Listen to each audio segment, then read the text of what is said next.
seja muito bem-vindo ao Plano Anual de Leitura da Bíblia com Lana e Rosânia. Hoje nós vamos ler do Salmo 24 ao Salmo 29. Salmo 24. Quem pode ir ao templo? Salmo de Davi. Ao Senhor Deus pertencem o mundo e tudo o que nele existe, a terra e todos os seres vivos que nela vivem são dele. O Senhor construiu a terra sobre os mares e pôs os seus alicerces nas profundezas do oceano. Quem tem o direito de subir o monte do Senhor? Quem pode ficar no seu santo templo? Somente aquele que é correto no agir e limpo no pensar, que não adora ídolos nem faz promessas falsas.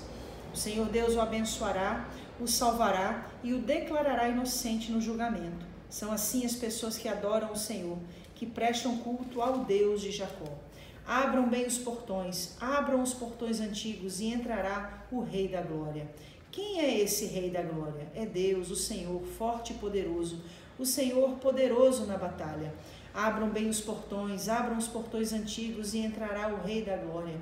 Quem é esse Rei da Glória? É Deus, o Senhor Todo-Poderoso. Ele é o Rei da Glória. Salmo 25, também de Davi. Ó Senhor Deus, a ti dirijo a minha oração. Meu Deus, eu confio em ti. Salva-me da vergonha da derrota. Não deixes que os meus inimigos se alegrem com a minha desgraça. Os que confiam em ti não sofrerão a vergonha da derrota, mas serão derrotados os que sem motivo se revoltam contra ti. Ó Senhor, ensina-me os teus caminhos. Faze com que eu conheça bem. Ensina-me a viver de acordo com a tua verdade, pois tu és o meu Deus, o meu Salvador. Eu sempre confio em ti. Ó Senhor, lembra da tua bondade e do teu amor que tens mostrado desde os tempos antigos. Esquece os pecados e os erros da minha mocidade por causa do teu temor e da tua bondade. Lembra de mim, ó Senhor Deus.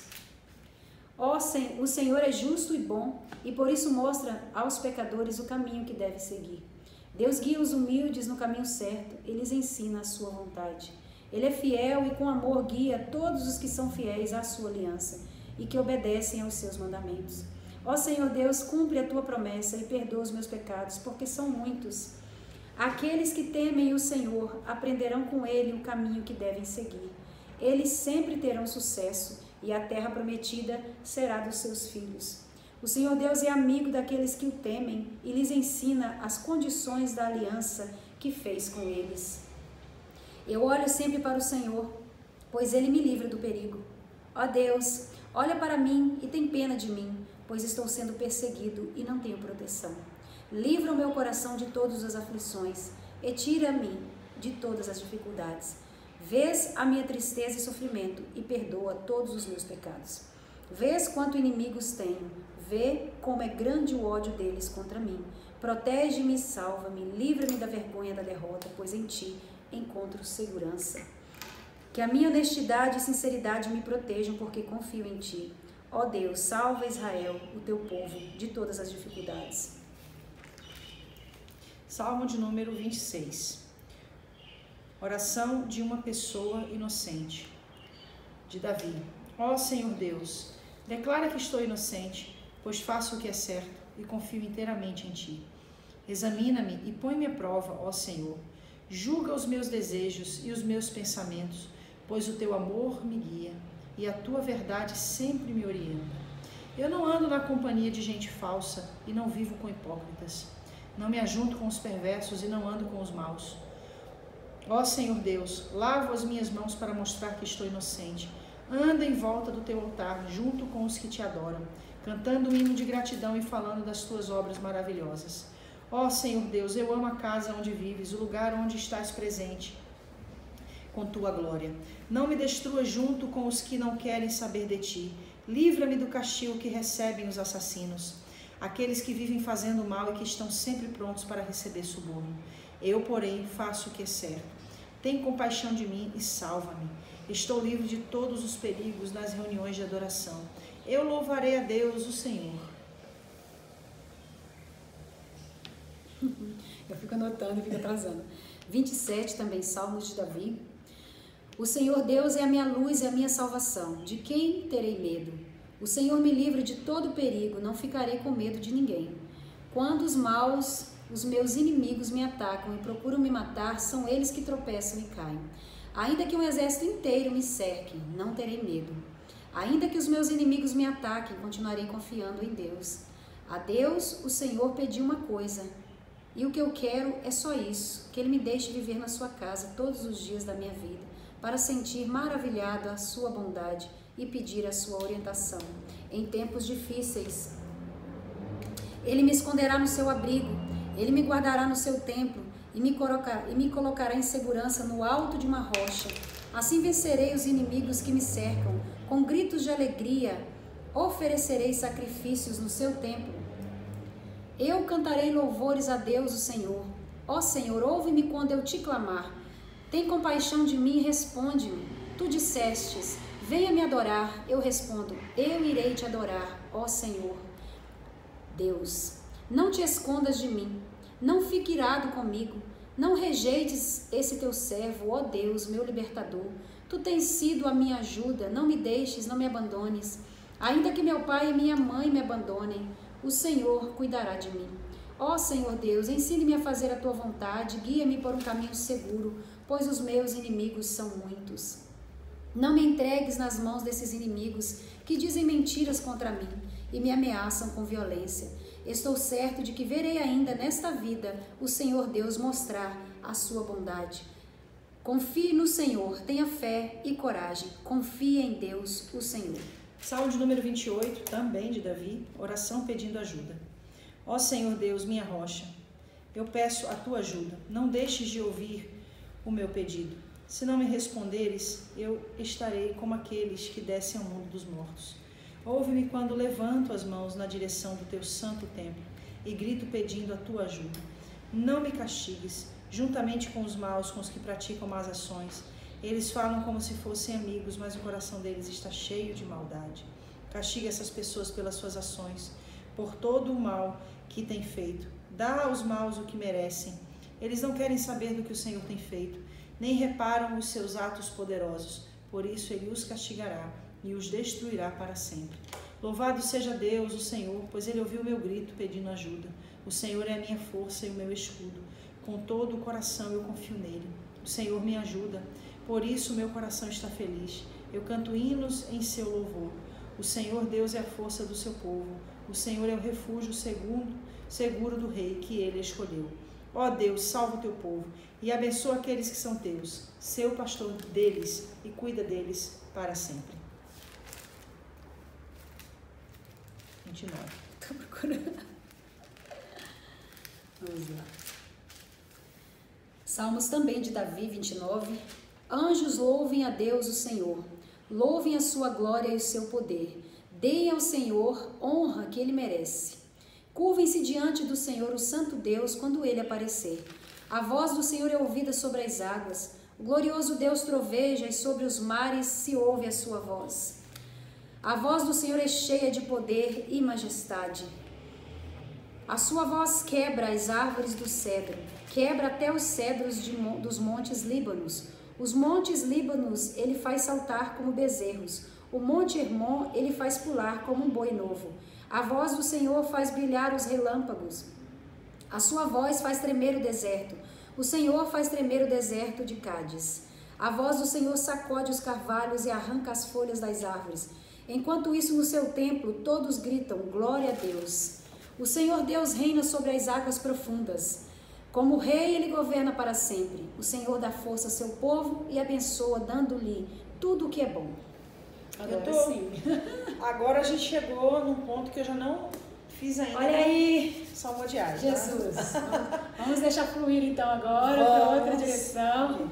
Inclusive, eu quero dizer que hoje é dia dos namorados, dia 12 de junho. Feliz dia dos namorados, minha eterna namorada.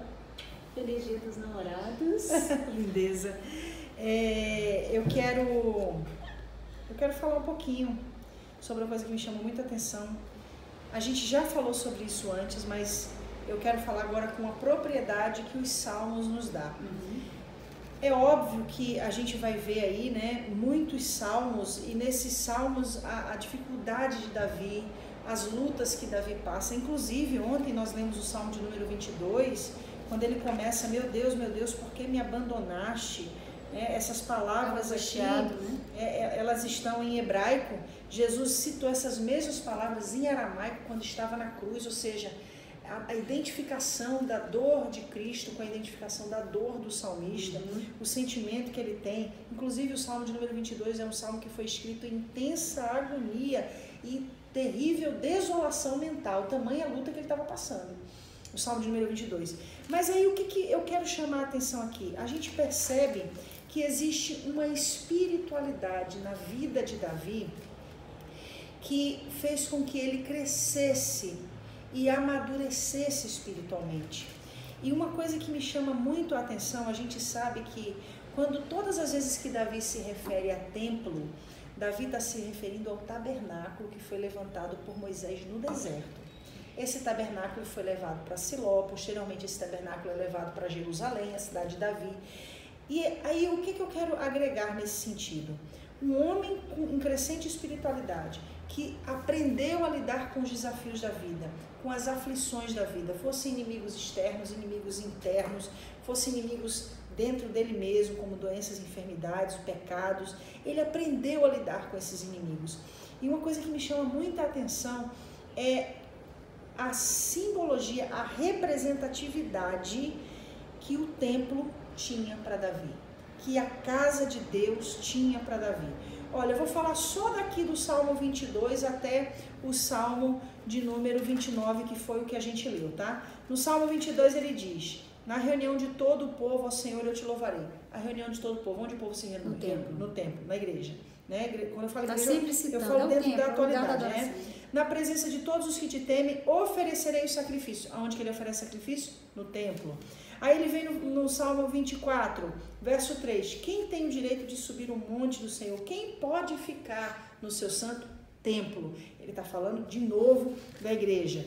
No Salmo de número 26, ele diz aqui: ó Senhor Deus, eu amo a casa onde vives, o lugar onde está presente a tua glória. Outras versões, lugar da sua habitação. Da sua habitação. No Salmo 27, verso 4, a Deus o Senhor pediu uma coisa que eu quero, é só isto, que Ele me deixe viver na sua casa todos os dias da minha vida. No verso 5, ele diz: Ele me guardará no seu templo. No verso 6, com gritos de alegria oferei sacrifícios no seu templo. No Salmo 28, verso 2, ouve-me quando levanta as mãos na direção do teu santo templo. No Salmo 29, verso 9, enquanto isso, no seu templo, todos gritam glória a Deus. Gente, é muito importante a gente trazer essa relevância aqui, porque é muito importante. As pessoas misturam muito esse negócio de igreja, a igreja tal, e assim, igreja, na verdade, as pessoas estão realmente nesse tempo, inclusive, levantando muito sobre esse fator, meio que você percebe algumas pessoas desvalorizando a igreja, isso que eu ia falar agora. Desvalorizando com seus discursos, com a sua simpatia, muitas vezes, desvalorizando a casa de Deus. Você percebe, e na verdade, inclusive eu pensei sobre isso ontem, na verdade, não é a respeito da igreja em si, que a pessoa está, às vezes, trazendo uma palavra, quem sabe até inteligente, mas é a respeito do próprio Deus e daquilo que Deus tem trago na sua palavra, no decorrer da palavra, inclusive aqui de Davi, que é isso que você trouxe. Sim. É o templo, não é... Vamos trazer para nós? Não é Lana e Rosânia, não é fulano e Beltrano e Cicrano, não é o pastor tal, Cicrano tal. O templo é o desejo de Deus, é a vontade de Deus. E eu tenho muito temor de Deus quando eu toco nesse assunto. Eu tenho visto, principalmente na atualidade, que a internet dá voz a todas as pessoas. E isso é um perigo, porque tem pessoas que têm a voz e usam com eloquência. E tem pessoas que por trás da sua voz e da eloquência que tem feridas, motivações tratamentos inacabados, situações complicadas e que trazem uma grande... caminhos obscuros para quem está ali, às vezes, ouvindo, né? Para quem está assimilando aquilo ali, é muito perigoso. Até para a gente... Por isso que, às vezes, é muito perigoso. Se você não sabe, é melhor você ficar bem calado, porque você ter uma voz que seja pequena, ou que seja grande, ou que seja a voz que você vai usar para falar em relação à igreja do Senhor, entendeu? Às vezes, se relacionada a coisas suas, pessoais, a gente traga isso pra gente, que eu sempre falo, é uma enxadinha, né? Não é uma pá, é uma enxadinha, para que a gente seja consciente nesse cuidado. E que a gente vê que Davi, ele valorizava o templo, porque ele sabia o valor que o templo tinha para Deus. Sim. Então, é um perigo você realmente abrir a boca para poder levantar questões a respeito. Alguns meses atrás eu fiz uma ministração E o tema da mensagem é Estão Falando Mal da Noiva. Eu me lembro. Como é impressionante a quantidade de gente que usa as redes sociais para atacar a igreja. E você percebe que às vezes as pessoas estão ali, às vezes com uma ferida pessoal, Sim. né? E acaba se misturando aquilo dentro dele ou dela, né? Da pessoa em si, e ferindo a santidade de Deus. E eu falo santidade porque é um desejo de Deus. O templo, a igreja, né? Essa igreja que a gente se denomina muitas vezes que é uma rocha para nós, que é o nosso esconderijo, que é o lugar onde a gente pode estar ali na presença de Deus, né? Junto uns com os outros, né? É disso que a Bíblia se refere. E eu tento muito separar isso na minha mente, sabe? Sim. Aí alguém pode dizer assim, mas Jesus foi aquele que mais falou contra o templo, contra a igreja. Mas olha a coerência. Não, peraí, vamos lá, vamos entender. Não, porque existem muitas coisas que as pessoas falam que até pode ser coerente, sim, Rosânia. Mas a questão aqui não é o fato da coerência, é o fato de quem tem autoridade e poder. Exato, às vezes a pessoa tem uma empatia, tem uma voz, mas não tem autoridade, não tem poder para falar, só tem o conhecimento daquilo. E eu vou mais além, ainda que a pessoa legalidade também. Ainda que a pessoa tenha autoridade, tenha uma vida ilibada, seja um pastor, um homem de Deus, uma mulher de Deus, ainda assim, Deus não deu a ninguém o direito de falar da sua noiva. Por que Jesus... Nem direta, nem diretamente. Deixa eu trazer a linha de raciocínio aqui. O que é que a Bíblia fala que Jesus fez? Jesus trouxe o discurso mais firme, mais duro que ele trouxe foi contra os fariseus, contra os sacerdotes, contra os doutores da lei. Mas por quê? Porque ele é o dono do templo. Ele é quem morreu pela igreja. Ele é quem trata Não é o sacerdote que estava lá. Não é o sacerdote. Não sou eu que trato a igreja. Não sou eu que vou apontar o problema da igreja. A igreja tem problemas? Tem problemas. Todos nós sabemos disso porque nós estamos aqui na terra. E aqui na terra, quando nós estamos dentro de um conceito de corruptibilidade. Carne. Nós estamos dentro de um conceito de milhares de pessoas ainda na sua natureza caída, morando, vivendo, habitando dentro do mesmo espaço cultural, aonde ali a gente vai aprendendo a ser tratado pelo Senhor. Mas aonde eu quero reconhecimento daquilo que precisa ser tratado. Mas onde eu quero chegar é Ele que trata. É Ele que trata. Não é fulano, cicrano, beltrano. Não é a gente. Não é a gente. Como pastores nós tratamos da igreja do Senhor ali. Eu me lembro uma época, e eu vou trazer para mim, tá? Como você fala da PAR, que eu estava no início da Cidade de Refúgio, eu falava muito das igrejas tradicionais, da exclusão, da rejeição, do preconceito, e você sempre falava para mim, para de falar, vamos seguir em frente, para de falar das igrejas. Tem um alvo, tem uma situação, tem um porquê. E aí eu parei, porque eu entendi que não era aquilo que Deus queria. O legal é isso, é você perceber, reconhecer e mudar, né? Não é você ir crescente dentro daquilo, querendo achar um aconchego dentro daquilo. Aquilo é muito perigoso, isso é muito perigoso. Foi muito lindo isso, aí eu vou terminar aqui a minha linha de pensamento, de raciocínio, falando do Salmo 25, verso 3. Os que confiam em ti não sofrerão a vergonha da derrota. Aí olha a parte B. Mas serão derrotados os que sem motivo se revoltam contra ti. Quanta gente revoltada contra a igreja. Mas na verdade é contra Deus. Sim, então, onde eu quero chegar? Exatamente. Contra Deus. Porque não aceitam tratamento, porque não aceitam instrução, porque não aceitam pastoreio. Aí todos nós temos uma resposta para as nossas dores, né? Sim, mas nessas nossas respostas... Tem que ter um comportamento, um posicionamento preciso. Tem de Deus. Submissão, humildade. A soberba precede a ruína. Entende? E aqui o que eu escrevi aqui? Sem discernimento quanto às situações que enfrenta, o homem pode vir a se revoltar contra Deus. E esse é o caminho da completa derrota. Então, todas essas pessoas com discurso de desigrejados, todas essas pessoas com discurso de afronta à igreja, de apontar defeitos da igreja, na realidade, o que está por trás de tudo isso são motivações, inspirações, feridas e busca de justificação do seu posicionamento. E isso só traz um caminho, derrota. E qual o conselho que a gente dá? Foge. Foge. Que é o que a gente fez, né? O que a gente faz, é o que a gente está... Na verdade, erramos muitas vezes, mas o legal é procurar acertar. É fugir dessas situações. É a espiritualidade da vida, é o crescente, é aprender. É o que Davi levou, né? É aprender. Então, é que Deus tenha misericórdia, né, de nós. E foge mesmo, porque o final não é bom. Sabe o que eu queria falar aqui de Davi? Você vê que ele vem falando aqui, né, dos pecados cometidos, né, pedindo a misericórdia de Deus contra os seus pecados, que são muitos.